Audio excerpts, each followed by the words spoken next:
ಗೆಳತಿ ದಿನಚರಿಗೆ ನಿಮ್ಮೆಲ್ಲರಿಗೂ ಸ್ವಾಗತ. ಇವತ್ತು ಪ್ಲೈನ್ ಬ್ಲೌಸ್ನ ಸ್ಟಿಚಿಂಗ್ ನಿಮಗೆ ತೋರಿಸ್ತಾ ಇದ್ದೀನಿ. ಲೈನಿಂಗ್ ಬ್ಲೌಸ್ದು ಕಂಪ್ಲೀಟ್ ಸ್ಟಿಚಿಂಗ್ ತೋರಿಸಿ ಅಂತ ಕೇಳಿದ್ರಿ. ಅದಕ್ಕಿಂತ ಮೊದಲು ಬಿಗಿನರ್ಸ್ಗೂ ಕೂಡ ಹೆಲ್ಪ್ ಆಗಲಿ ಅಂತೇಳಿ ಪ್ಲೈನ್ ಬ್ಲೌಸ್ದು ಸ್ಟಿಚಿಂಗ್ನ ತೋರಿಸ್ತಾ ಇದ್ದೀನಿ ಇವತ್ತಿನ ವಿಡಿಯೋದಲ್ಲಿ. ಕಂಪ್ಲೀಟ್ ಆಗಿ ಸ್ಟೆಪ್ ಬೈ ಸ್ಟೆಪ್ ನಿಮಗೆ ನಿಧಾನವಾಗೇ ತೋರಿಸ್ತಾ ಇದ್ದೀನಿ. ವಿಡಿಯೋನ ಸ್ಕಿಪ್ ಮಾಡಿದೆ ನೋಡಿ. ಖಂಡಿತವಾಗ್ಲೂ ವಿಡಿಯೋ ನೋಡ್ಕೊಂಡು ನೀವು ಪ್ಲೈನ್ ಬ್ಲೌಸ್ ಸ್ಟಿಚ್ ಮಾಡೋದನ್ನ ಕಲಿಬಹುದು. ಅಲ್ಲದೆ ಮಧ್ಯ ನಿಮಗೆ ಯೂಸ್ಫುಲ್ ಆಗುವಂಥ ಟಿಪ್ಸ್ ಕೂಡ ಹೇಳ್ತಾ ಇರ್ತೀನಿ. ನೀವು ಈ ರೀತಿ ಸ್ಟಿಚ್ ಮಾಡೋದ್ರಿಂದ 20 ನಿಮಿಷದಲ್ಲಿ ಒಂದು ಪ್ಲೈನ್ ಬ್ಲೌಸ್ನ ಆರಾಮಾಗಿ ಸ್ಟಿಚ್ ಮಾಡ್ಬೋದು. ಹಾಗೆ ಈ ಬ್ಲೌಸ್ಗೆ ಇವತ್ತು ನಾನು ಪೈಪಿಂಗ್ ಇಡ್ತಾ ಇರೋದ್ರಿಂದ ಅದು ಕಲ್ತಂಗಾಗತ್ತೆ. ಪೈಪಿಂಗ್ ಕೂಡ ಯಾವ ರೀತಿ ಕೊಡಬೇಕು ಅನ್ನೋದನ್ನು ಕೂಡ ಕಲ್ತಂಗಾಗತ್ತೆ. ಹಾಗಾಗಿ ವಿಡಿಯೋನ ಸ್ಕಿಪ್ ಮಾಡಿದೆ ನೋಡಿ.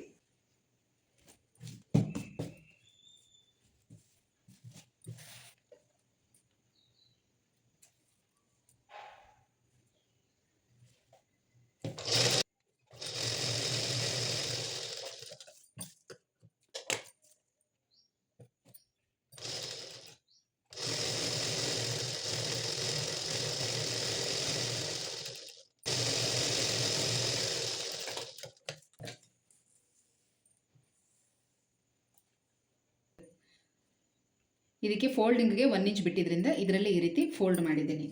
ಈಗ ಬ್ಯಾಕ್ ಪಾರ್ಟ್ ಈ ಥರ ಸ್ಟಿಚ್ ಮಾಡ್ಕೊಂಡಾಯಿತು. ನೆಕ್ಸ್ಟು ಬೆಲ್ಟ್ ಪಟ್ಟಿ ನಾವು ಕಟಿಂಗ್ ಮಾಡ್ಕೊಳ್ಳುವಾಗ 2 ಪೀಸ್ ಮಾತ್ರ ಕಟ್ ಮಾಡ್ಕೊಂಡಿರ್ತೀವಿ. ಈಗ ನಮಗೆ ಇನ್ನು 4 ಪೀಸ್ ಬೇಕು.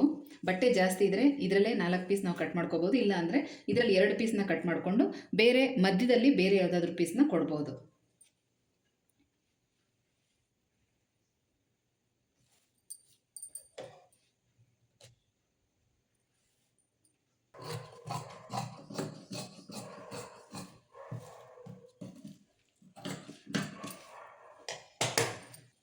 ನೋಡಿ, ಈ ಥರ ಎಕ್ಸ್ಟ್ರಾ ಪೀಸ್ ಇದೆ. ಇದು ನಾನು ಮಧ್ಯೆ ಕೊಡೋದಕ್ಕೆ ಕಟ್ ಮಾಡ್ಕೊಳ್ತೀನಿ.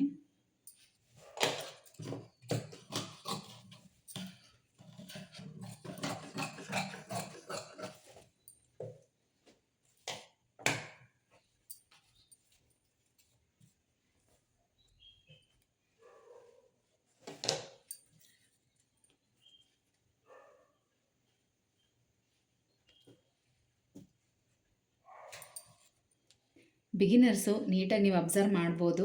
ನೋಡಿ, ಫಸ್ಟು ಲೈನಿಂಗ್ ಪೀಸ್ ಇಟ್ಟಿದ್ದೀನಿ, ಅದ್ರ ಮೇಲೆ ಇನ್ನೂ 2 ಬೆಲ್ಟ್ ಪಟ್ಟಿ ಇಟ್ಟಿದ್ದೀನಿ. ಈಗ ಇದ್ರ ಮೇಲೆ ನಾವು ಮೆಜರ್ಮೆಂಟಿಗೆ ಕರೆಕ್ಟಾಗಿ ಸ್ಟಿಚ್ ಮಾಡ್ಕೊಂಡಿರ್ತೀವಲ್ಲ ಆ ಪೀಸ್ನ ಈ ಥರ ಉಲ್ಟಾ, ಇದೆರಡು ಪೀಸು ಸೀದಾ, ಈ ಪೀಸ್ ಮಾತ್ರ ಈ ಥರ ಉಲ್ಟಾ, ಹೀಗೆ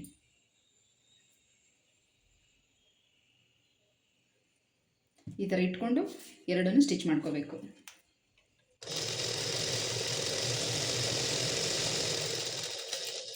ಹಾಗೆ ಜಾಯಿನ್ ಮಾಡಿಕೊಂಡು ಕಂಟಿನ್ಯೂ ಸ್ಟಿಚ್ ಮಾಡಿ.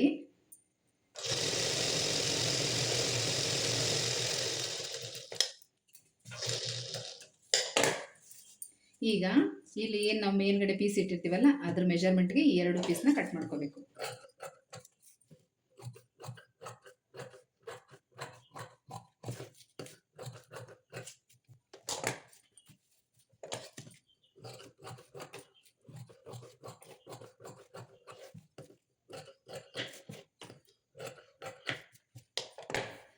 ಈಗ ನೋಡಿ, ಇದನ್ನು ಹಿಂಗೆ ಟರ್ನ್ ಮಾಡಿ ನಾವೇನಿಲ್ಲಿ ಮೇನ್ ಪೀಸ್ ಇಟ್ಟಿರ್ತೀವಲ್ಲ ಅದ್ರ ಮೇಲೆ ಕಿನಾರಿ ಹಾಕೋಬೇಕು. ಈ ಕಚ್ಚಾ ಎಲ್ಲ ಈ ಕಡೆಗೆ ಬರಬೇಕು.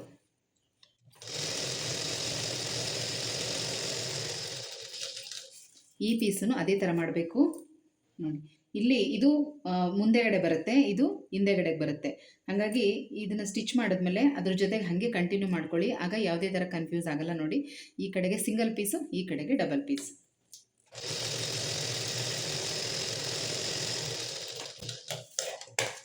ಇದನ್ನು ಹೀಗೆ ಇಟ್ಕೋಬೇಕು, ಕಟ್ ಮಾಡಬೇಕು ಅಂತ ಏನಿಲ್ಲ. ಯಾಕಂದರೆ ಕೆಲವು ಸಲ ಪೀಸ್ಗಳು ಆ ಕಡೆ ಈ ಕಡೆ ಮಿಸ್ ಆಗೋ ಚಾನ್ಸ್ ಇರುತ್ತೆ. ಹಾಗಾಗಿ ಇದನ್ನು ಹೀಗೆ ಇಟ್ಕೊಳ್ಳಿ. ಈಗ ಫ್ರಂಟ್ ಪಾರ್ಟು ನಾನು ಸೀದಾ ಮೇಲೆ ಇಟ್ಕೊಂಡು ಮಾರ್ಕ್ ಮಾಡಿಬಿಟ್ಟಿದ್ದೆ. ಈಗ ಇದನ್ನು ಇಲ್ಲಿ ಕಾಣಿಸುತ್ತೆ ನೋಡಿ, ಡಾಟ್ಸ್ ಮಾರ್ಕು ಲೈಟಾಗಿ ಇಲ್ಲಿ ಕಾಣಿಸ್ತಾ ಇದೆ. ನಿಮಗೆ ವಿಡಿಯೋದಲ್ಲಿ ಕಾಣಿಸ್ತಾ ಇದೆಯಲ್ವೋ ಗೊತ್ತಿಲ್ಲ, ಬಟ್ ನನಗೆ ಕಾಣಿಸ್ತಾ ಇದೆ. ಅದ್ರ ಮೇಲೇ ಮಾರ್ಕ್ ಮಾಡ್ಕೋತೀನಿ.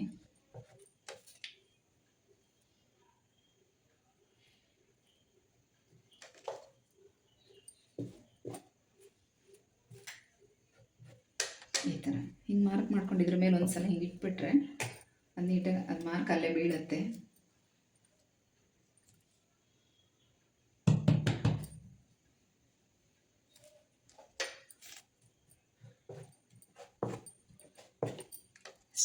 ಇವಾಗ ಡಾಟ್ಸ್ ಹಿಡಿಬೇಕು. ನಾವಿಲ್ಲಿ 2 ಕಡೆ ನ್ಯಾಚ್ ಹೊಡೆದಿರ್ತೀವಲ್ಲ, ಕರೆಕ್ಟಾಗಿ ಅಲ್ಲಿ ಜೋಡಿಸ್ಕೊಂಡು ನೋಡಿ ಹೀಗೆ. ಇದಕ್ಕೆ ಡಬಲ್ ಸ್ಟಿಚ್ ಹಾಕಬೇಕು.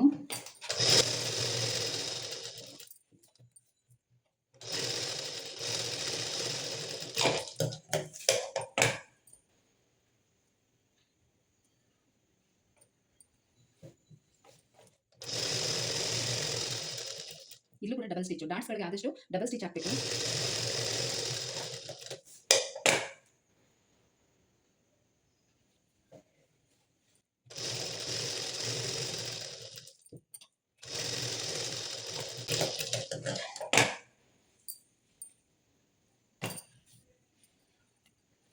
ಇದು ಒಂದಾಗಿದ ತಕ್ಷಣ ಅದನ್ನು ಫಿನಿಶಿಂಗ್ ಮಾಡ್ಕೊಂಡ್ಬಿಡ್ಬೇಕು. ಈಗ ನೋಡಿ ಬೆಲ್ಟ್ದ ಪಟ್ಟಿನ ಈಗ ನಾನು ಆ ಜಾಯಿಂಟಿಂಗ್ ದಾರನ ಈಗ ಕಟ್ ಮಾಡ್ಕೊತಾ ಇದ್ದೀನಿ. ಮತ್ತು ಇದಕ್ಕೆ ಈ ಥರ ಹಿಂಗಿಟ್ಟು ನೋಡ್ಕೋಬೇಕು. ನೋಡಿ, ಇದು ಫ್ರಂಟು, ಇದು ಬ್ಯಾಕ್. ಕರೆಕ್ಟಾಗಿ ಆ ಶೇಪ್ ಅಲ್ಲಿಗೆ ಬರುತ್ತೆ. 2 ಪೀಸ್ ಇರೋದು ಮೇಲ್ಗಡೆ ಬರುತ್ತೆ, ಸಿಂಗಲ್ ಪೀಸ್ ಇರೋದು ಒಳಗಡೆ ಹೋಗುತ್ತೆ. ಆವಾಗ ನಮಗೆ ಇದು ಒಂಥರ ಸ್ಟಿಫ್ ಆಗಿ ಕೂತ್ಕೊಳ್ಳುತ್ತೆ.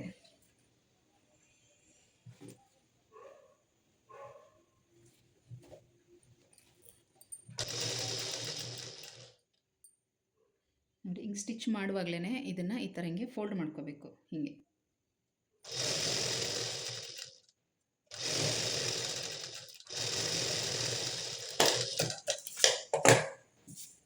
ಈ ಥರ ಇರುತ್ತೆ. ಈಗ ಇದನ್ನು ಹಿಂಗೆ ಸುತ್ಕೋಬೇಕು. ನೋಡಿ, ಸುತ್ತುವಾಗ ಇಲ್ಲಿ ನಾವು ಅಟ್ಯಾಚ್ ಮಾಡಿರ್ತೀವಲ್ಲ ಅದು ಮೇಲೆ ಬರುತ್ತೆ. ಅದ್ರ ಜೊತೆಗೆ ಹಿಂಗೆ ಸೇರಿಸ್ಕೊಂಡು ಈಗ ಇದನ್ನು ಕೂಡ ಸ್ಟಿಚ್ ಹಾಕೋಬೇಕು.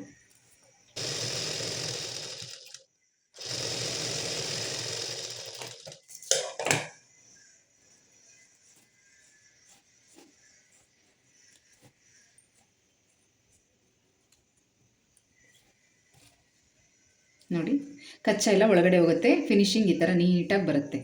ಹೀಗೆ ಬೇಕು ಅಂದರೆ ಇಲ್ಲಿ ಕೂಡ ಸ್ಟಿಚ್ ಹಾಕ್ಕೊಂಡ್ರೆ ಇನ್ನೂ ಕೂಡ ಸ್ಟಿಫಾಗಿ ಕೂತ್ಕೊಳ್ಳುತ್ತೆ. ನೋಡಿ, ಈ ಥರ.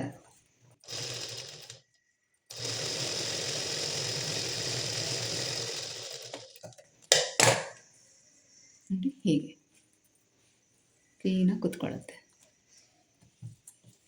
ಈಗ ನಾವು ಮೆಜರ್ಮೆಂಟ್ ಬ್ಲೌಸಲ್ಲಿ ಉಕ್ಸ್ ಪಟ್ಟಿ ಮತ್ತು ಕಾಜಾ ಪಟ್ಟಿ ಲೆಫ್ಟ್ ಇದೆಯಾ ರೈಟ್ ಇದೆಯಾ ಅಂತ ನೋಡ್ಕೋಬೇಕು. ರೈಟಲ್ಲೇ ಉಕ್ಸ್ ಪಟ್ಟಿ ಇದೆ, ಲೆಫ್ಟಲ್ಲಿ ರೈಟಲ್ಲಿ ಕಾಜಾ ಪಟ್ಟಿ ಇದೆ, ಲೆಫ್ಟಲ್ಲಿ ಉಕ್ಸ್ ಪಟ್ಟಿ ಇದೆ. ಈಗ ಈ ಬ್ಲೌಸ್ಗೆ ನಾನು ಅದೇ ಥರನೇ ಕೊಡಬೇಕು. ಈಗ ನಾನು ರೆಡಿ ಮಾಡ್ಕೊಂಡಿರೋದು ಲೆಫ್ಟ್ ಸೈಡ್ ಪಾರ್ಟು, ಹಾಗಾಗಿ ಇದಕ್ಕೆ ನಾನು ಸಿಂಗಲ್ ಪಟ್ಟಿ ಕೊಡಬೇಕು, ಅಂದರೆ ಉಕ್ಸ್ ಪಟ್ಟಿ ಕೊಡಬೇಕು. ನೋಡಿ, ಈ ಥರ ಉಳಿದಿರೋ ಪೀಸ್ ಇರುತ್ತಲ್ಲ, ಇದರಲ್ಲಿ ಏನಾದರೂ ಅಡ್ಜಸ್ಟ್ ಆಗುತ್ತಾ ಅಂತ ನೋಡಬೇಕು. ಇದು ಅಡ್ಜಸ್ಟ್ ಆಗುತ್ತೆ.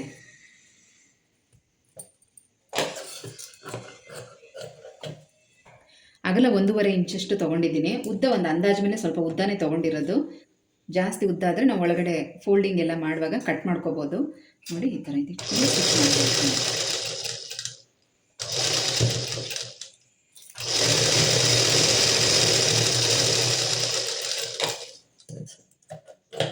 ಕಟ್ ಮಾಡೋದು. ಮತ್ತು ಇಲ್ಲಿ ಒಂದು ನ್ಯಾಚ್ ಕೊಡಬೇಕು. ಈಗ ಕಿನಾರಿ ಹಾಕೋಬೇಕು. ಇದು ನೋಡ್ಕೊಳ್ಳಿ, ಕಿನಾರಿ ಹಾಕುವಾಗ ಈ ಕಚ್ಚಾ ಬಟ್ಟೆ ಎಲ್ಲ ಈ ಕಡೆ ಸೈಡ್, ಅಂದರೆ ನಮ್ಮ ರೈಟ್ ಸೈಡ್ಗೆ ಬಂದಿರಬೇಕು.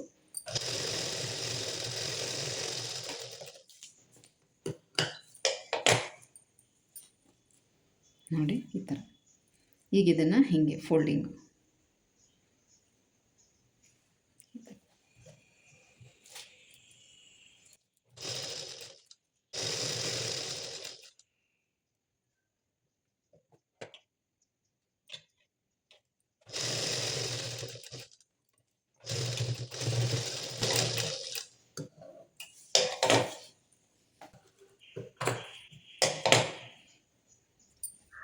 ನೋಡಿ, ಸಿಂಗಲ್ ಪಟ್ಟಿ ಈ ಥರ ಬಂದಿದೆ. ಈಗ ಇನ್ನೊಂದು ಪೀಸ್ನ ರೆಡಿ ಮಾಡ್ಕೋಬೇಕು. ಇದಕ್ಕೆ ಡಬಲ್ ಪಟ್ಟಿ ಕೊಡಬೇಕು.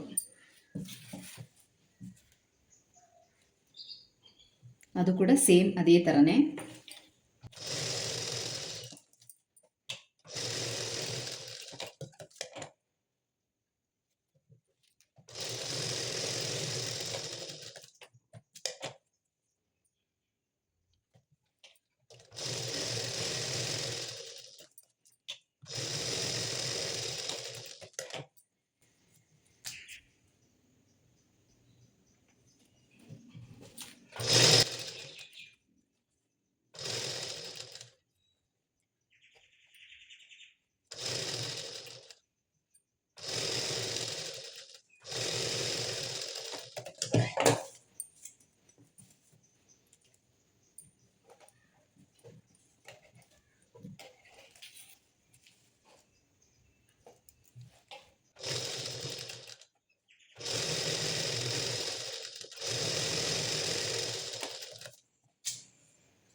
ಈಗ ಇದಕ್ಕೆ ಡಬಲ್ ಪಟ್ಟಿ ಕೊಡಬೇಕು. ರೈಟ್ ಸೈಡ್ ಬರುತ್ತೆ. ಮತ್ತು ಇದು ನೋಡಿ, ನಾವು ಬ್ಯಾಕ್ ನೆಕ್ ಕಟ್ ಮಾಡಿದ್ವಲ್ಲ, ರೌಂಡ್ ಶೇಪ್ ನೆಕ್ಕು, ಆ ಪೀಸು ಇದು ಡಬಲ್ ಪಟ್ಟಿ ಕೊಡೋದಕ್ಕೆ, ಅಂದರೆ ಕಾಜಾ ಪಟ್ಟಿ ಕೊಡೋದಕ್ಕೆ ಕರೆಕ್ಟಾಗಿ ಬರುತ್ತೆ, ಚೆನ್ನಾಗಿ ಬರುತ್ತೆ. ಇದನ್ನು ಒಬ್ಬೊಬ್ಬರು ಒಂದೊಂದು ಥರ ಅಟ್ಯಾಚ್ ಮಾಡ್ತಾರೆ. ಒಬ್ಬೊಬ್ಬರು ಕೆಳಗಡೆ ಇಟ್ಟು ಸ್ಟಿಚ್ ಮಾಡಿ ಮೇಲಕ್ಕೆ ಫೋಲ್ಡ್ ಮಾಡ್ತಾರೆ. ಕೆಲವರು ಮೇಲಿಂದ ಸ್ಟಿಚ್ ಮಾಡಿಕೊಂಡು ಒಳಗಡೆ ಫೋಲ್ಡ್ ಮಾಡ್ತಾರೆ. ನಾನು ಅದೇ ಥರ ಮೇಲಿಂದ ಸ್ಟಿಚ್ ಮಾಡ್ಕೊಂಡು ಒಳಗಡೆ ಫೋಲ್ಡ್ ಮಾಡ್ತೀನಿ.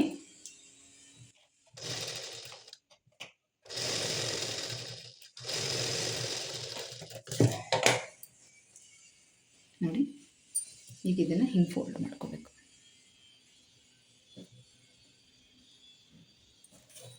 ಈ ಥರ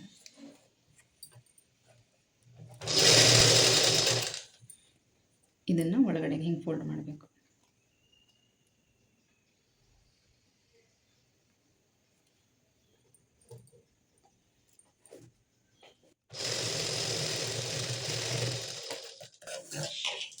ನೋಡಿ, ಹಿಂಗೆ ಎಕ್ಸ್ಟ್ರಾ ಇರೋದನ್ನು ಕರೆಕ್ಟಾಗಿ ಆ ನೆಕ್ ಅಳತೆಗೆ ಕಟ್ ಮಾಡ್ಕೋಬೇಕು.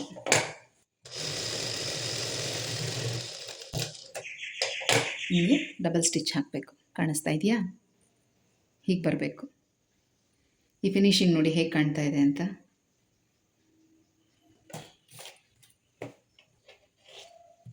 ನೋಡಿ, ಹಿಂಗೆ ಕೂತ್ಕೋಬೇಕು. ಈ ಶೇಪ್ ಕರೆಕ್ಟಾಗಿ ಈ ಥರ ಬರಬೇಕು.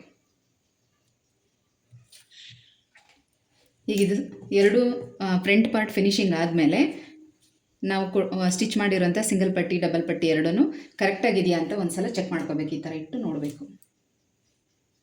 ಇದರಲ್ಲಿ ನೀಟಾಗಿ ಗೊತ್ತಾಗುತ್ತೆ ನಮಗೆ. ಈ ಬೆಲ್ಟ್ ಏನು ಪಟ್ಟಿ ನಾವು ಜಾಯಿನ್ ಮಾಡಿರ್ತೀವಲ್ಲ ನೋಡಿ, ಈ ಪಾಯಿಂಟು ಮತ್ತು ಇಲ್ಲಿ ನಾವು ಏನದು ಡಾಟ್ಸ್ ಹಿಡಿದಿರ್ತೀವಲ್ಲ ಆ ಪಾಯಿಂಟು ಕರೆಕ್ಟಾಗಿ ಬರಬೇಕು. ಮತ್ತು ಇಲ್ಲಿ ಎಲ್ಲನೂ ಕೂಡ ಕರೆಕ್ಟಾಗಿದೆ. ಈ ಶೇಪ್ ಕೂಡ ಸರಿಯಾಗಿದೆ ನೋಡಿ. ಹೀಗೆ ಈ ಥರ ಇಟ್ಟು ನೋಡ್ಕೋಬೇಕು. ಅಕಸ್ಮಾತ್ ಏನಾದರೂ ಕೆಲವು ಸಲ ಸಿಂಗಲ್ ಪಟ್ಟಿ ಏನು ಕೊಟ್ಟಿರ್ತೀವಿ ಅದು ಸ್ವಲ್ಪ ಉದ್ದ ಬಂದಿರುತ್ತೆ. ಆವಾಗ ನೀಟಾಗಿ ನಾವು ನೋಡಿ ಆ ಶೇಪ್ಗೆ ಕಟ್ ಮಾಡ್ಕೋಬೇಕು. ಇವಾಗ ಇದು ಕರೆಕ್ಟಾಗಿದೆ, ಏನಿಲ್ಲ. ಶೋಲ್ಡ್ರ್ ಜಾಯಿನ್ ಮಾಡ್ತೀನಿ. ಈಗ ಫಸ್ಟು ಸೀದಾನೇ ಇಟ್ಕೊಳ್ತಾ ಇದ್ದೀನಿ ನೋಡಿ, ಹೀಗೆ. ಯಾಕಂದರೆ ಶೋಲ್ಡರು ಇನ್ಔಟ್ ಮಾಡಿದ್ರೆ ಫಿನಿಶಿಂಗ್ ಚೆನ್ನಾಗಿ ಬರುತ್ತೆ. ಹಾಗಾಗಿ ಸೀದಾನೇ ಇಟ್ಕೋಬೇಕು.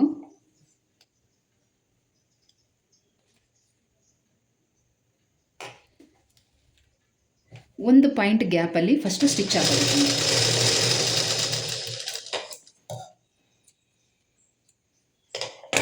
ನೋಡಿ, ಈ ಥರ ಒಂದು ಪಾಯಿಂಟ್ ಗ್ಯಾಪಲ್ಲಿ ಸ್ಟಿಚ್ ಹಾಕೋಬೇಕು.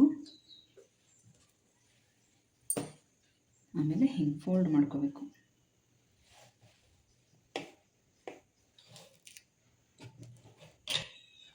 ಈ ಕಡೆ ಇದು ಸ್ಲೀವ್ ಕಡೆದು ಇಲ್ಲಿ ಸ್ವಲ್ಪ ಕಡಿಮೆ ತೊಗೊಂಡ್ರು ಈ ನೆಕ್ ಹತ್ರ ಬಂದಾಗ ಸ್ವಲ್ಪ ಜಾಸ್ತಿ ತೊಗೋಬೇಕಂದ್ರೆ ಮಿನಿಮಮ್ ಈ ಕಡೆ ಅರ್ಧ ಇಂಚು, ಇಲ್ಲಿ ಅರ್ಧ ಇಂಚಿಗಿಂತ ಸ್ವಲ್ಪ ಕಡಿಮೆ, ಅಂದರೆ ಒಂದು ಪಾಯಿಂಟ್ ಕಡಿಮೆ ತೊಗೊಂಡ್ರೆ ಆ ಲೈನ್ ಕ್ರಾಸಾಗಿ ಬರುತ್ತೆ. ಆವಾಗ ನೆಕ್ಕು ಟೈಟಾಗಿ ಕೂತ್ಕೊಳ್ಳುತ್ತೆ.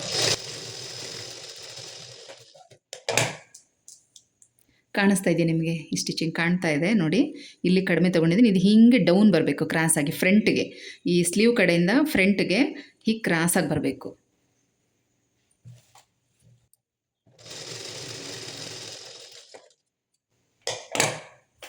ಇನ್ನೊಂದು ಸೈಡ್ ಕೂಡ ಅದೇ ಥರನೇ ಫಿನಿಶಿಂಗ್ ಮಾಡ್ಕೋಬೇಕು.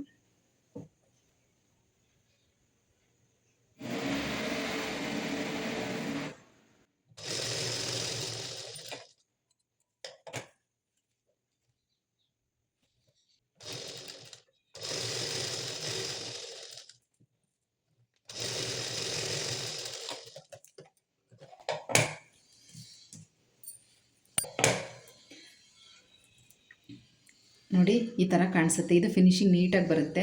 ಮತ್ತು ಇಲ್ಲೊಂದು ಸಲ ಚೆಕ್ ಮಾಡ್ಕೋಬೇಕು, ಏನಾದರೂ ವೇರಿಯೇಷನ್ ಇದ್ದರೆ ಕಟ್ ಮಾಡಿ ಲೆವೆಲ್ ಮಾಡ್ಕೋಬೇಕು. ಶೇಪ್ನ ಲೆವೆಲ್ ಮಾಡ್ಕೋಬೇಕು, ಶೋಲ್ಡರ್ ಶೇಪು.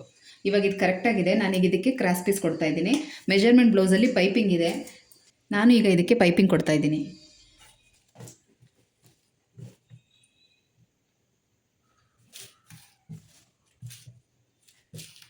ನೋಡಿ, ಹಿಂಗೆ ಇಟ್ಕೊಂಡ್ರೆ ಇದು ಸ್ಟ್ರೈಟ್ ಇರುತ್ತೆ. ಇದನ್ನು ನಾವು ಈ ಥರ ಕ್ರಾಸಾಗಿ ಕಟ್ ಮಾಡ್ಕೋಬೇಕು. ಹಿಂಗೆ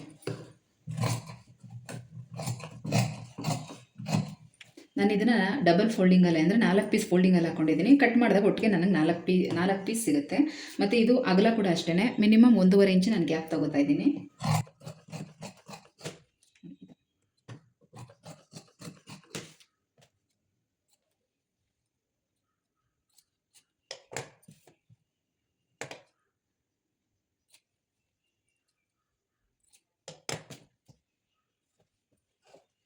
ಇದನ್ನು ಅಟ್ಯಾಚ್ ಮಾಡ್ಕೊಂಡು ನೋಡಬೇಕು. ಲೆಂತ್ ಸಾಲಿಲ್ಲ ಅಂದರೆ ಇನ್ನೊಂದು 2 ಪೀಸ್ ಬೇಕಾದರೆ ಕಟ್ ಮಾಡ್ಕೋಬೋದು. ನೋಡಿ ಇದು ಸೀದಾ ಇದೆ. ಇದನ್ನು ಹೀಗೆ ಒಂದು ಮೂತಿ ಈ ಕಡೆ ಒಂದು ಮೂತಿ ಆ ಕಡೆ ಈ ಥರ ಇಟ್ಟು ಅಟ್ಯಾಚ್ ಮಾಡಬೇಕು.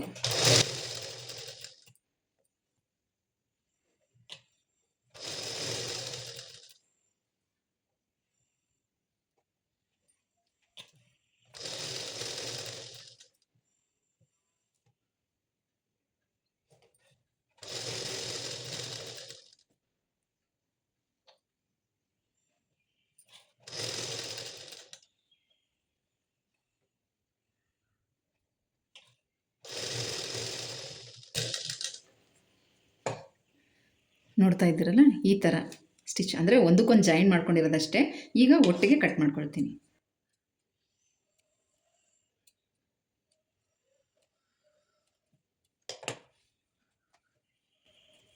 ಹಿಂಗಿರುತ್ತೆ. ಸ್ವಲ್ಪ ಏನಾದರೂ ಈ ಥರ ಹಿಂದೆ ಮುಂದೆ ಇದೆ ಅಂದರೆ ಸುಮ್ಮನೆ ಹಾಗೆ ಜಸ್ಟ್ ಇದನ್ನ ಹೀಗೆ ಶೇಪ್ ಲೆವೆಲ್ ಮಾಡಿಕೊಂಡ್ರೆ ಸಾಕು. ಬಿಗಿನರ್ಸ್ ಮಾತ್ರ. ನಾರ್ಮಲಾಗಿ ಎಕ್ಸ್ಪೀರಿಯನ್ಸ್ ಇದ್ದು ಹೊಲಿಯೋ ಅಂಥವ್ರು ಇದನ್ನೇನು ಕಟ್ ಮಾಡ್ಕೊಳ್ಳಲ್ಲ, ಯಾಕಂದರೆ ಅವರು ಸ್ಟಿಚಿಂಗಲ್ಲೇ ಅಡ್ಜಸ್ಟ್ ಮಾಡ್ತಾರೆ. ನೋಡಿ ಇಷ್ಟೇ. ಈಗ ಇದನ್ನು ನೆಕ್ಗೆ ಅಟ್ಯಾಚ್ ಮಾಡಬೇಕು. ನಾನು ಇವತ್ತಿಲ್ಲಿ ಪೈಪಿಂಗ್ ಕೊಡ್ತಾ ಇದ್ದೀನಿ.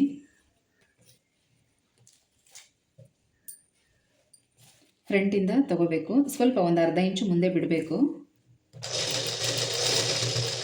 ಮತ್ತು ನೋಡಿ ಪೈಪಿಂಗ್ ಪೀಸ್ ನಾವು ಕೊಡುವಾಗ ಸ್ವಲ್ಪ ಹಿಂಗೆ ಎಳಿಬೇಕು. ಗೊತ್ತಾಗ್ತಾ ಇದೆ ನಿಮಗೆ ಇದು ಡಿಫ್ರೆನ್ಸು? ಸ್ವಲ್ಪ ಹಿಂಗೆ ಎಳೆದ್ಬಿಟ್ಟು ಕೊಡಬೇಕು.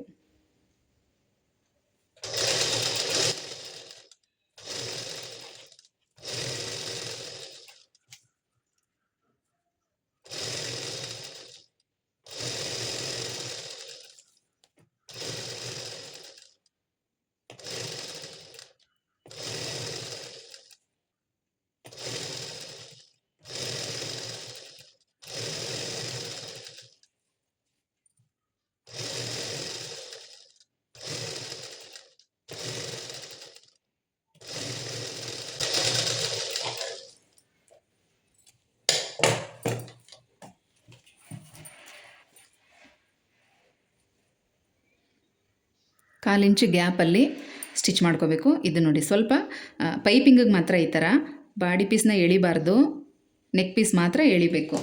ಈಗ ನೋಡಿ ಇದನ್ನು ಯಾವ ಥರ ಫೋಲ್ಡಿಂಗ್ ಮಾಡಬೇಕು ಅಂತಲೂ ತೋರಿಸ್ಕೊಡ್ತೀನಿ.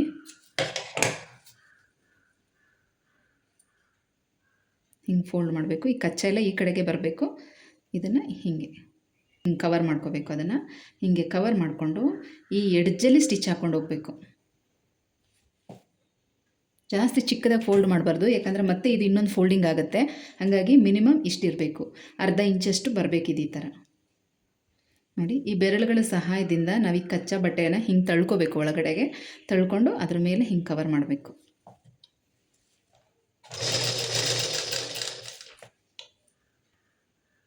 ನೋಡಿ ಇಲ್ಲಿ ನೋಡ್ತಾ ಇದ್ದೀರಾ, ನಾನು ಹೆಬ್ಬೆರಳಲ್ಲಿ ಕಚ್ಚಾ ಬಟ್ಟೆನ ಹಿಂಗೆ ತಳ್ಕೊಳ್ತಾ ಇದ್ದೀನಿ.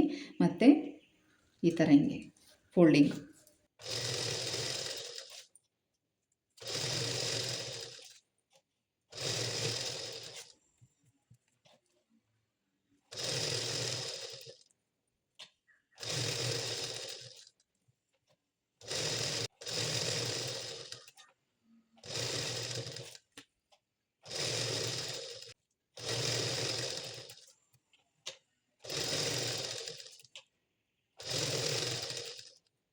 ಈಗ ನೋಡಿ ಎಂಡಿಗೆ ಬಂದಾಗ ಇದನ್ನು ಅಷ್ಟು ಹಿಂಗೆ ಒಳಗಡೆ ಫೋಲ್ಡ್ ಮಾಡಿ ಹಿಂಗೆ ಕವರ್ ಮಾಡಿ ಸ್ಟಿಚ್ ಮಾಡಿ.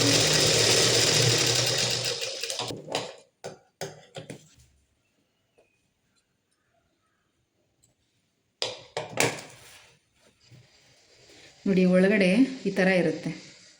ಇದನ್ನ ನಾವು ಸ್ವಲ್ಪ ಕಟ್ ಮಾಡ್ಕೋಬೇಕು, ಹುಷಾರಾಗಿ ಕಟ್ ಮಾಡಬೇಕು. ಬಿಗಿನರ್ಸ್ ಅಂತೂ ತುಂಬ ನಿಧಾನವಾಗಿ ಕಟ್ ಮಾಡಿ. ನೋಡಿ ಈ ಥರ.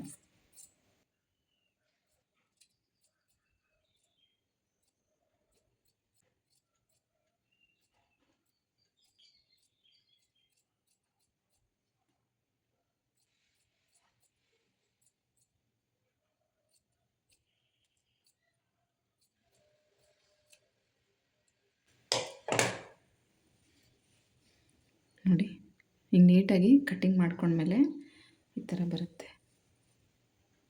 ಈಗ ಇದನ್ನು ಹಿಂಗೆ ಫೋಲ್ಡ್ ಮಾಡಬೇಕು.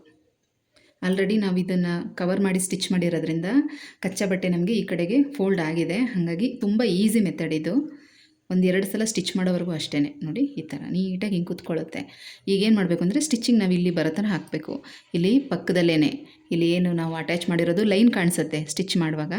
ಇಲ್ಲಿ ಪಕ್ಕದಲ್ಲೇ ನಿಧಾನವಾಗಿ ಸ್ಟಿಚ್ ಹಾಕೊಂಡು ಹೋಗಬೇಕು. ಪೈಪಿಂಗ್ ಅಂತೂ ತುಂಬ ಸ್ಲೋವಾಗೇ ಮಾಡಬೇಕು, ಫಾಸ್ಟಾಗೆಲ್ಲ ಮಾಡೋದಕ್ಕಾಗಲ್ಲ. ನೋಡಿ ಈಗ ಹಿಂಗೆ ಫೋಲ್ಡ್ ಮಾಡ್ಕೊಂಡು ಸ್ಟಿಚ್ ಹಾಕೊಂಡು ಹೋಗಬೇಕು.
ನೋಡಿ ಒಳಗಡೆ ಫಿನಿಶಿಂಗ್ ಈ ಥರ ಬಂದಿದೆ ನೀಟಾಗಿ.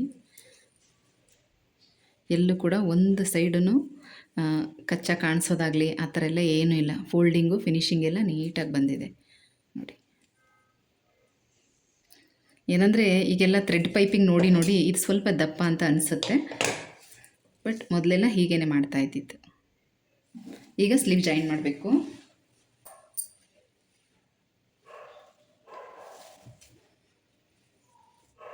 ಸ್ಲೀವ್ ಇದು ಕಟಿಂಗ್ ಮಾಡಿಲ್ಲ, ಅಂದರೆ ಜಾಯಿಂಟ್ ಆಗಿರುತ್ತಲ್ವ ಅದನ್ನು ಕಟ್ ಮಾಡಿಲ್ಲ. ಒಟ್ಟಿಗೆ ಕೆಳಗಡೆ ಫೋಲ್ಡಿಂಗ್ ಎಲ್ಲ ಮಾಡ್ಕೊಂಡು ಒಟ್ಟಿಗೆ ಕೆಳಗಡೆ ಎಲ್ಲ ಫೋಲ್ಡಿಂಗ್ ಮಾಡಿಕೊಂಡು ಆಮೇಲೆ ಜಾಯಿಂಟ್ ಕಟ್ ಮಾಡ್ಕೋಬೋದು. ನೋಡಿ ಫಸ್ಟು ಈ ಥರ ಸಿಂಗಲ್ ಫೋಲ್ಡ್ ಮಾಡಿ ಸ್ಟಿಚ್ ಮಾಡ್ಕೋಬೇಕು. ಆಗೇನಾಗುತ್ತೆ ಅಂತಂದರೆ ನಿಮಗೆ ಶೇಪ್ಗಳು ಸ್ಲೀವ್ ಎಕ್ಸ್ಚೇಂಜ್ ಆಗೋಲ್ಲ. ತುಂಬ ಸಲ ಈ ಥರ ಆಗುತ್ತೆ, ಎರಡೂ ಸ್ಲೀವ್ ಒಂದೇ ಕಡೆಗೆ ಬಂದುಬಿಡುತ್ತೆ. ಹಾಗಾಗಿ ಈ ರೀತಿ ಮಾಡಿಕೊಂಡ್ರೆ ನೀಟಾಗಿ ಆ ಥರ ಆಗಲ್ಲ.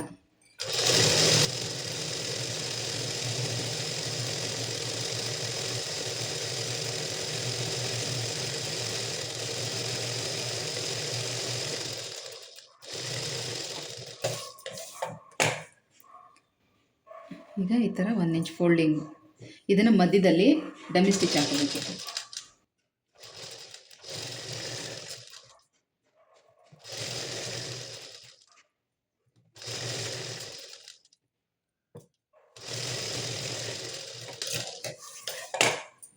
ಈಗ ನೋಡಿ ಈ ಥರ ಹಿಂಗೆ ಡಮ್ಮಿ ಸ್ಟಿಚ್ ಲಾಂಗ್ ಸ್ಟಿಚ್ ಹಾಕ್ಕೊಂಬಿಟ್ರೆ ಆಮೇಲೆ ನಾವು ಎಮ್ಮಿಂಗ್ ಎಲ್ಲ ಮಾಡಾದ್ಮೇಲೆ ಇದನ್ನು ತೆಗಿಬೋದು ಈಸಿಯಾಗಿ. ಈಗ ನಾವು ಫೋಲ್ಡಿಂಗ್ ಮಾಡಿಕೊಂಡು ಈ ಜಾಯಿಂಟನ್ನು ಕಟ್ ಮಾಡ್ಕೋಬೇಕು.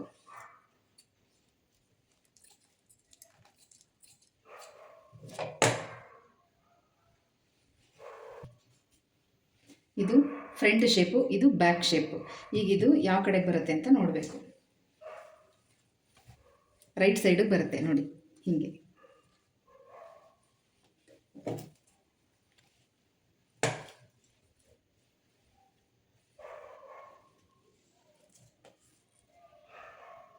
ಈ ನ್ಯಾಚ್ ಏನು ಹೊಡ್ತಿರ್ತೀವಿ ಕರೆಕ್ಟಾಗಿ ಈ ಶೋಲ್ಡ್ರ್ ಜಾಯಿಂಟ್ ಬಂದಿರುತ್ತಲ್ಲ ಅಲ್ಲಿಗೆ ಇಟ್ಕೊಂಡು ಹಿಂಗೆ ನೋಡ್ಕೋಬೇಕು.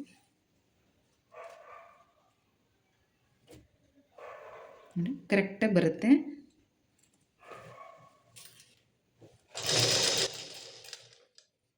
ಅರ್ಧ ಇಂಚ್ ಗ್ಯಾಪಲ್ಲಿ ಡಬಲ್ ಸ್ಟಿಚ್ ಹಾಕೋಬೇಕು.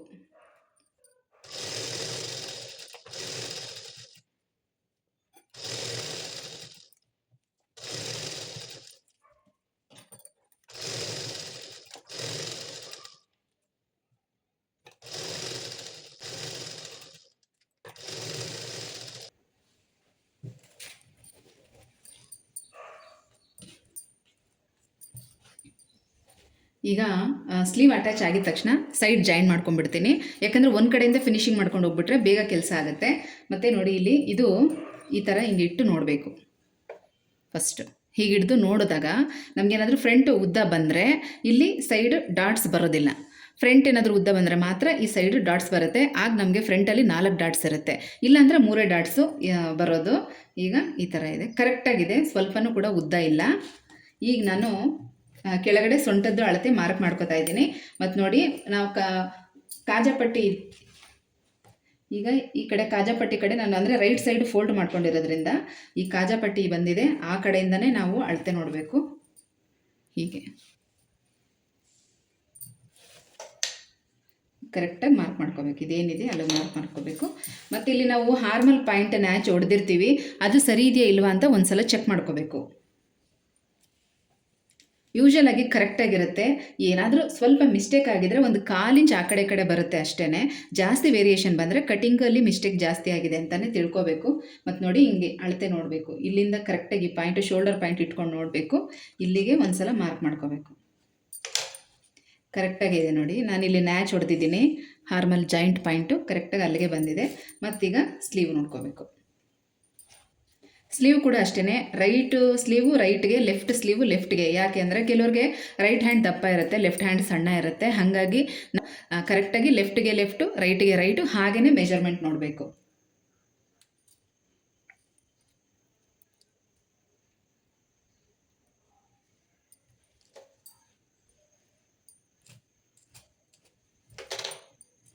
ನೋಡಿ ಈ ಥರ ಮೆಜರ್ಮೆಂಟ್ ನಾವು ಪಾಯಿಂಟ್ ಮಾರ್ಕ್ ಮಾಡ್ಕೊಂಡ್ಮೇಲೂ ಕೂಡ ಒಂದು ಸಲ ನೋಡಬೇಕು, ಈ ಲೈನ್ ನಮಗೆ ಕರೆಕ್ಟ್ ಸ್ಟ್ರೈಟ್ ಬರುತ್ತಾ ಅಂತ.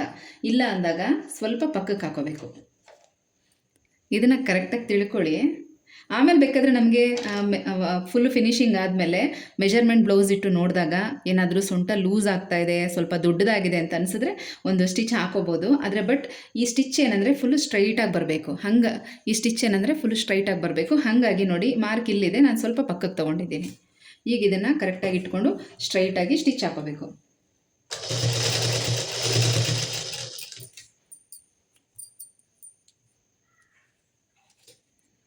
ನೋಡಿ ಇಲ್ಲೂ ಕೂಡ ನಾವು ನೋಡ್ಕೋಬೇಕು, ಇದು ಕರೆಕ್ಟಾಗಿದೆಯಾ ಅಂತ. ನೋಡಿ ಈ ಜಾಯಿಂಟು, ಈ ಪಾಯಿಂಟ್ ಕರೆಕ್ಟಾಗಿ ಬರಬೇಕು.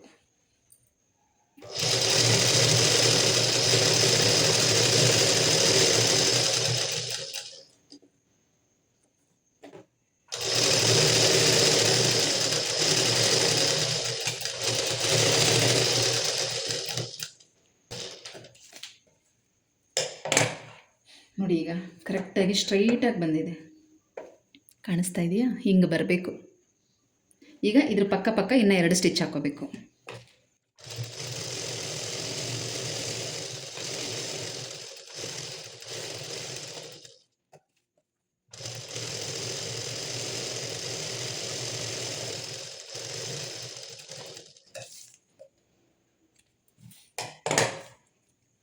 ಈಗ ನೋಡಿ ಈ ಉಳಿದಿರೋ ಕಚ್ಚನ ಲೆವೆಲ್ ಆಗಿ ಕಟ್ ಮಾಡ್ಕೋಬೇಕು.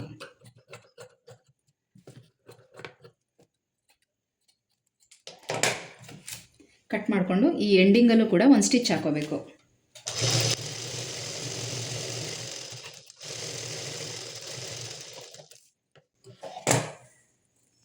ನೋಡಿ ಈ ಥರ ಬರುತ್ತೆ, ನೀಟ್ ಫಿನಿಶಿಂಗ್.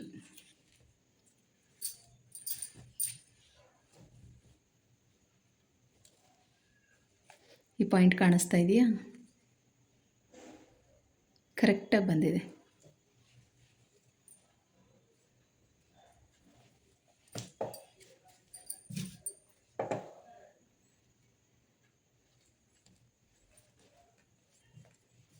ನೋಡಿ ಈ ಥರ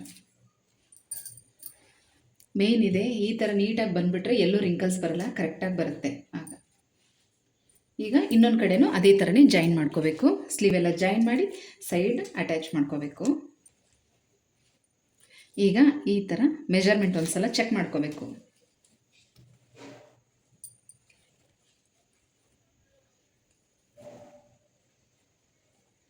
ಎಷ್ಟು ಇಂಚು ಜಾಸ್ತಿ ಬಂದಿದೆ ನೋಡಬೇಕು. ಹಿಂಗೆ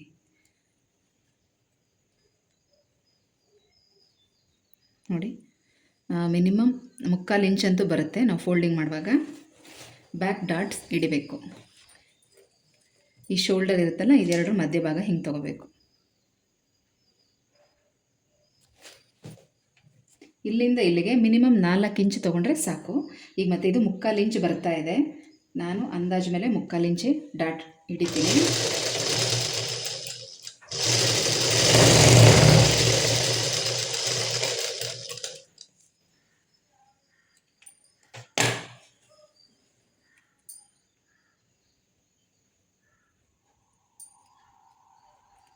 ಈ ಕಡೆನೂ ಹಾಗೆ.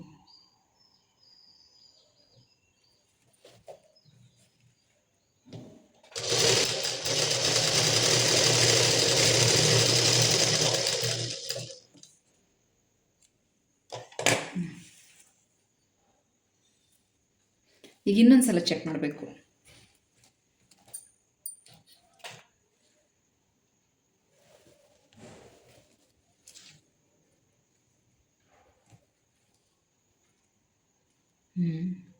ನೋಡಿ ಮತ್ತೆ ಇಷ್ಟು ಎಕ್ಸ್ಟ್ರಾ ಬರ್ತಾ ಇದೆ. ಯಾಕಂದರೆ ನಾನು ಸೊಂಟದ್ದು ಸ್ಟಿಚ್ ಮಾಡುವಾಗ ಮಾರ್ಕ್ ಮಾಡ್ಕೊಳ್ಳುವಾಗ ಒಂದು ಅರ್ಧ ಇಂಚಷ್ಟು ಪಕ್ಕಕ್ಕೆ ತೊಗೊಂಡಿದ್ನಲ್ವ, ಹಾಗಾಗಿ ಜಾಸ್ತಿ ಬಂದಿದೆ. ಈಗ ಆ ಲೈನನ್ನು ನೋಡಿ ಕ್ರಾಸಾಗಿ ಹಾಕ್ಕೋಬೇಕು. ಈಗ ನೋಡಿ ಇಲ್ಲೇನಿದೆ ಈ ಪಾಯಿಂಟ್, ಇಲ್ಲಿಂದ ಹೀಗೆ ಸ್ಟಿಚ್ ಹಾಕ್ಕೊಂಡು ಈ ಲೈನ್ ಮೇಲೆ ಜಾಯಿನ್ ಮಾಡ್ಕೊಂಡು ಹೋಗಬೇಕು.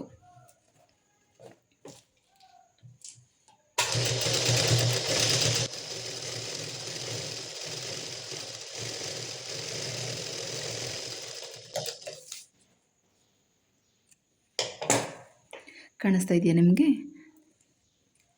ಹೀಗೆ ಪಕ್ಕಕ್ಕೆ ಹಾಕ್ಕೊಂಡು ಈ ಲೈನ್ ಮೇಲೆ ಸೇರಿಸ್ಕೊಂಡು ಹೋಗಿದ್ದೀನಿ. ಈ ಸ್ಲೀವ್ ಮೇಲೆ ಸ್ಟಿಚ್ ಹಾಕ್ಕೊಂಡು ಹಾಗೆ ಮುಂದೆ ಬಂದಿರೋದು. ಅರ್ಧಕ್ಕೆ ಹಾಕಿ ನಿಲ್ಸೋಕ್ಕಾಗಲ್ವಲ್ಲ, ಅದಕ್ಕೆ. ಈಗ ಈ ಕಡೆನೂ ಅದೇ ಥರ ಮಾಡ್ತಾಯಿದ್ದೀನಿ.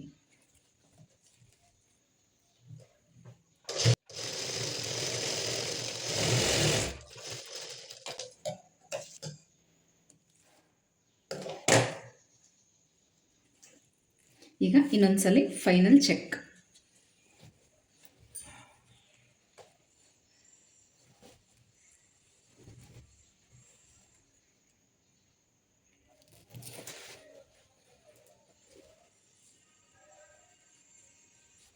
ನೋಡಿ ಈಗ ಕರೆಕ್ಟಾಗಿ ಬಂದಿದೆ, ಸ್ವಲ್ಪನೂ ಹೆಚ್ಚು ಕಡಿಮೆ ಆಗಿಲ್ಲ.